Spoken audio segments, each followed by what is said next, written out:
Today on the YY Family, Grandma takes Basalt and me back in time, millions of years ago, so that we can see how coal and oil formed. And then my dad takes me for an underwater trip in our Scabs, which is like our own private submarine. And later I go with Mom and Quick and Quack to the desert to check out a really neat cactus plant. When Dad cuts himself, Uncle Micro and Uncle Scope will take me under his skin to see how a scab is formed to heal the cut. And after that, Grandpa Maddox shows me how satellites collect and transmit information. Come along with me and meet the smartest family in all the town. The YY family. Mom can make it plain to see that what goes up eventually comes down. The YY family. Come and meet the YY family. We got a lot of real know-how. Grandpa knows a lot about flying. Ask him and I'll show you now. Why do airplanes fly? When I land, I'll tell you why. Meanwhile, there's a dragon making some kind of a potion in a vat.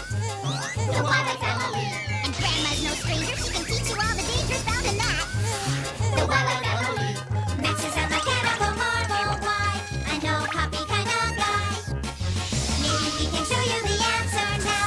If you want to take a look inside. Everybody's in a lather. Rushing, wondering what's the matter. Every person hears a cry. He rushes to the baby side. What's the deal? What could it be? Just ask the YY family. Have you ever wondered why the salty oceans, lightning, thunder, what the earth is like down under? Why there's wind and snow and rain? Let Eartha and Basalt explain.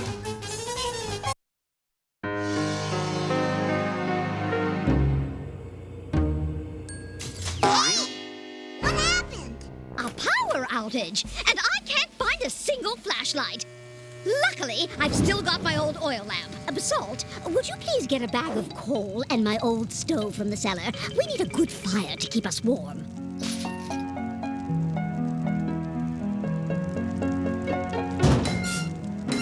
Coal and oil are fuels, dear. When they burn, they give off heat or light. Coal and oil both formed millions of years ago. It looks like a black rock. Ah, but this black rock is very special.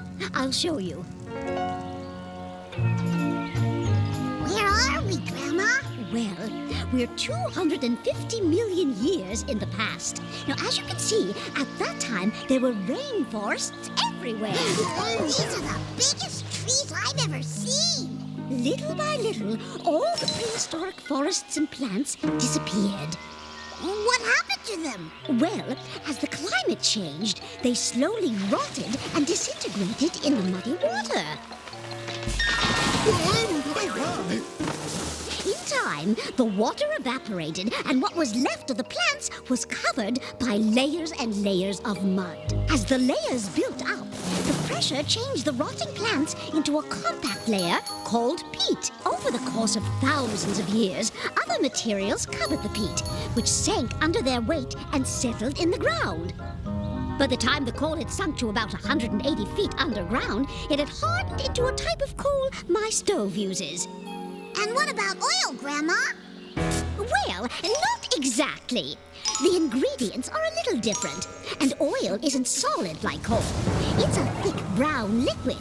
But because both coal and oil form from the remains of living things, they're referred to as fossil fuels. Back to our time, please, Basalt.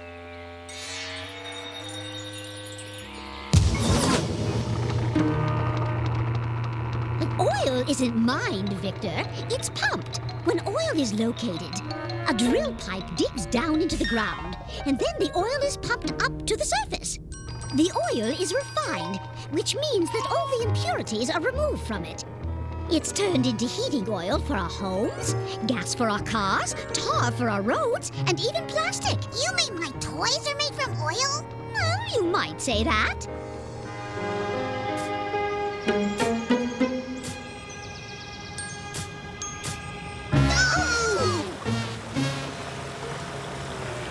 What on earth? We were drilling for oil! Well, you found our water main. What's going on? I was taking a shower and suddenly there was no water. Hey! That's cold. Now you can finish pressure shower, Grandpa.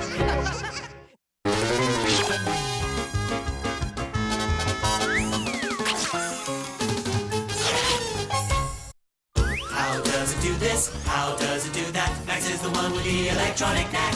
Machines are his thing, so don't go berserk. Max on the job. You'll find out how they work. Unidentified object off starboard bow. All hands, prepare for evasive action. Victor, that aquarium isn't a toy. Oh, I'm sorry, Dad. I was acting out this really cool story Mom read me last night. 20,000 Leagues Under the Sea by Jules Verne. Hey, that's one of my favorites, too. Dad, how do submarines work? Victor, I've got a little surprise for you. Our own private submarine. It doesn't look like the pictures in the book. That book was written a long time ago. This is called a bathyscaphe. It's built for underwater exploration, so it's slower than a submarine. But it uses the same principles.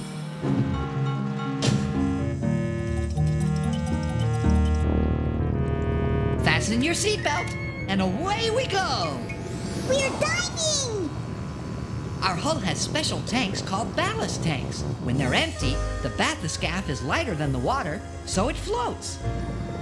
And when the tanks are filled with water, We dive! How do we get back up? piece of cake! To rise, compressed air is blown into the ballast tanks, which drives the water out. Once the ballast tanks are empty, the bathyscaphe is lighter. And we float to the surface? Yep! Now, since our bathyscaphe is designed for exploration, let's go exploring! Yippee! As we dive, the weight of the water presses down on the submarine. A submarine's curved shape helps it withstand the pressure. Curved surfaces withstand pressure better than flat surfaces. How do you steer this thing? There are fins on either side called hydroplanes. They deflect the flow of the water. If I tilt them down, Our bathyscaphe moves down? right. And if I tilt them up, we rise. And the rudder turns us left or right. Hey, we're picking up something on the sonar. Sonar? Yeah, we use sonar to find things underwater that we might not see otherwise. The sonar emits sound waves, which bounce back from solid objects. The sonar picks up the echoes and uses them to give us an image of something really big. Dad, look! A whale? It looks like it's stuck in those rocks. Maybe we can help.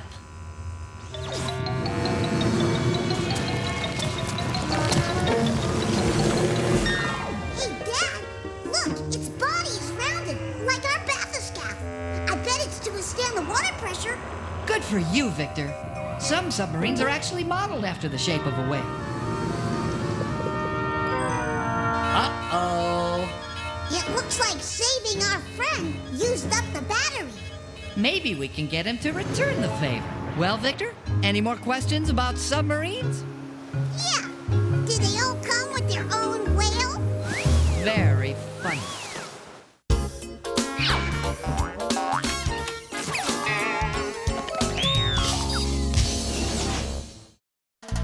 Hey, the questions that you have are not too serious. The animals and plants are not so mysterious, so have no fear. Everything will be made clear. Vanilla, Quake, and Quack are here.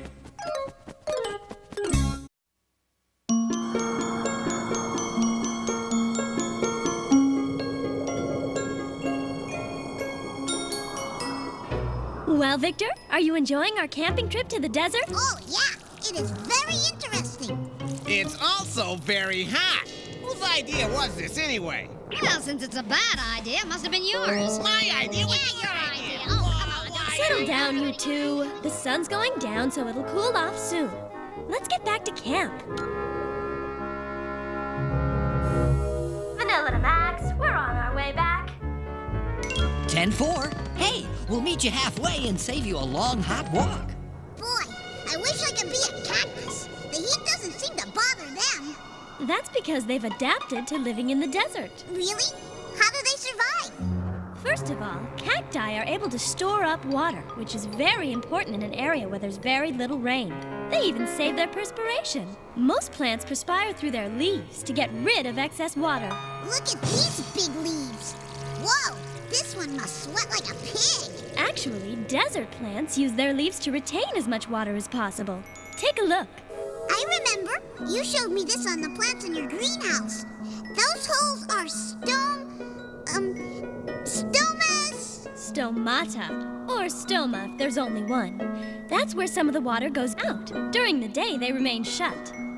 The leaves look fatter now. This type of plant has leaves that expand to store more water. Whoa, that's a pretty smart plant. But cacti don't have any leaves. Sure they do. Take a look. Those look like needles to me. They're actually leaves, but very small. That's why cacti don't perspire very much. Then where do they store their water? In their stem. 3/4 of a cactus is made up of water. 3/4 water. Can we drink the water from a cactus? It's possible.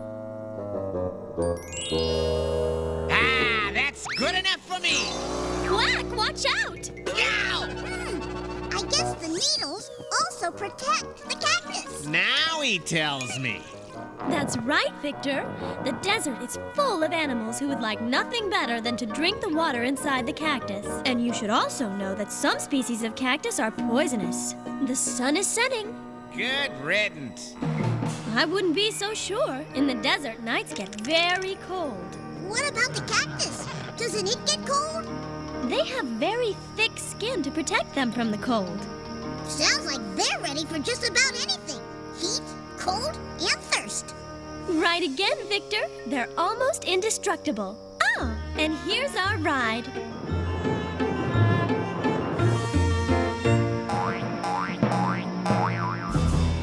I thought after a day in the desert, you'd like some fruit juice. Ah, ladies first. I thought you were liberated. Me first. Ah, delicious. What is it? Cactus juice. I made it myself. You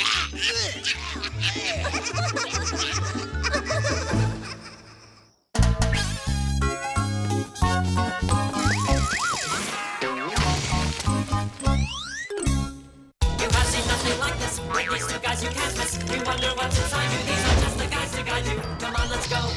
Let's go, let's go. These guys are in the know. Micro and Scopo.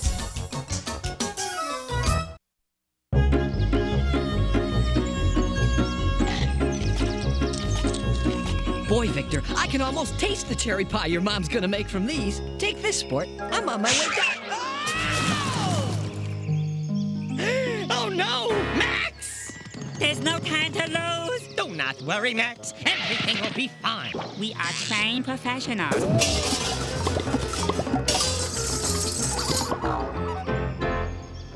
Guys, relax. Dad just fell in a basket of cherries. Cherries? Well, I guess we can cancel that cat scan. Not so fast, Micro. I think I see a scratch. Ah, heck. I got one of those from when I fell the other day. Scopo, our work here is done. This scratch will heal in no time. How does a scratch heal? Let's go see.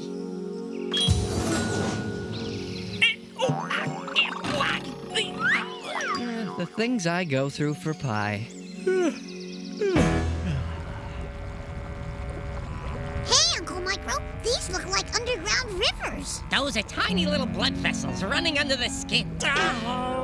If you bump something hard enough, these vessels can break and bleed under the skin. Oh, yeah, I get it. A bruise. Now, if you scratch yourself, you break the skin as well. And you know what happens then? Yeah, because when I fell, there was a little bit of blood. Well, when you get a scratch or a cut, you have to be careful. Because now there's a way for bacteria or germs to get into your body.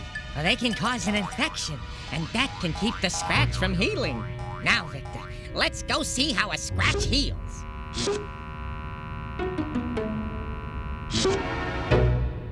Up there, you can see the damage to the blood vessel. It looks like a pipe with a hole in it. That's essentially what it is. All right, freeze! Ah, don't shoot. I'm a cartoon character. Wow. That is a white corpuscle. Its job is to get rid of germs that manage to get into your body. All right, freeze! Yeah, but it can only handle so many germs. That's why the body seals the scratch, to keep them out. Hi, this stuff is all sticky. What are those things? Those threads are produced by the blood. When you cut yourself, they form a sort of a net, in which the red blood cells and the platelets get caught. The trapped blood dries up and forms a scab, which then covers the cut. That's called coagulation. I think I've been coagulated.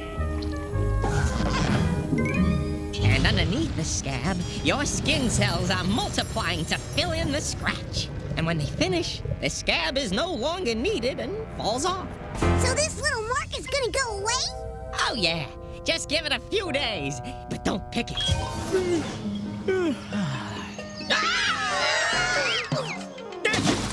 Micro, I seem to be slightly stuck. Do you think you could help me? Why do I get the feeling we've already done this?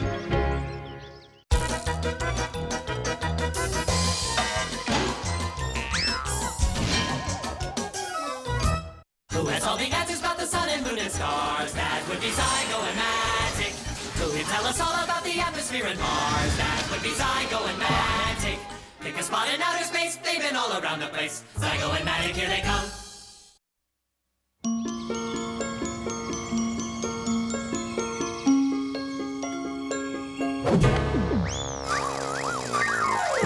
Good shot, Zygo. My turn! Here goes! Wow! It looks like we've just launched a new satellite. What's a satellite? Imagine this is a planet. Well, a satellite is any object that orbits around a planet. There are natural satellites, like our moon, which revolves around the Earth. Or Io, one of the moons that orbits Jupiter. There are also artificial satellites put into orbit by man.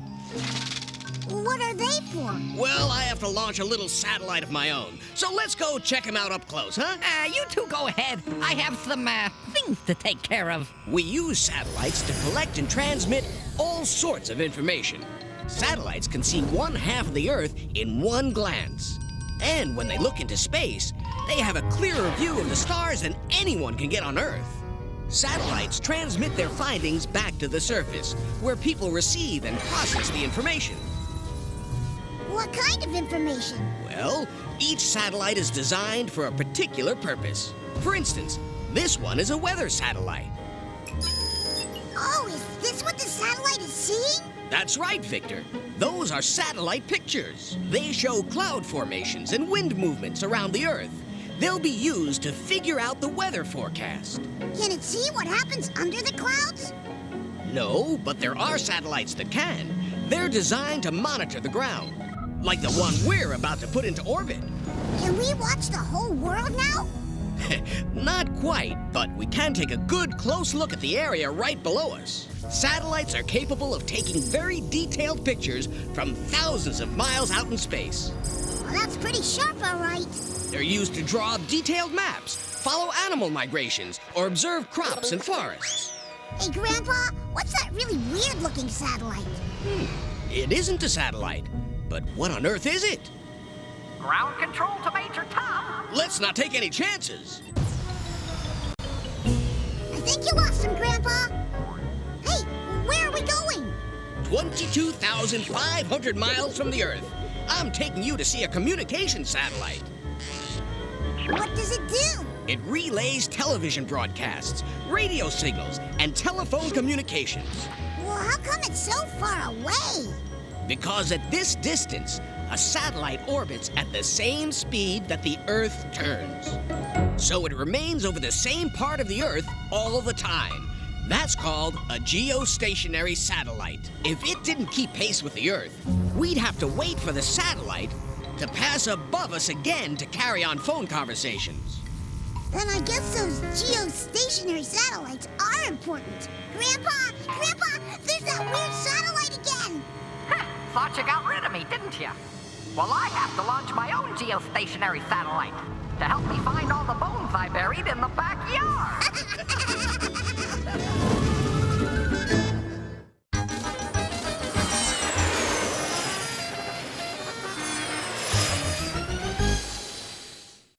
Well, Victor, what'd you learn today? Oh, tons of neat stuff. I learned that a big drill digs under the ground so that the oil can be pumped to the surface. I learned that a submarine is steered by adjusting the fins on either side of it. And I also learned that a cactus plant has its own private water supply. I learned that the job of white corpuscles is to get rid of the germs that sneak into our bodies.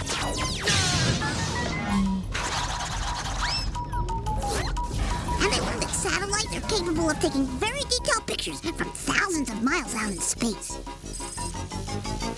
Sounds like a pretty big day. It was, but I still have plenty of questions left for next time.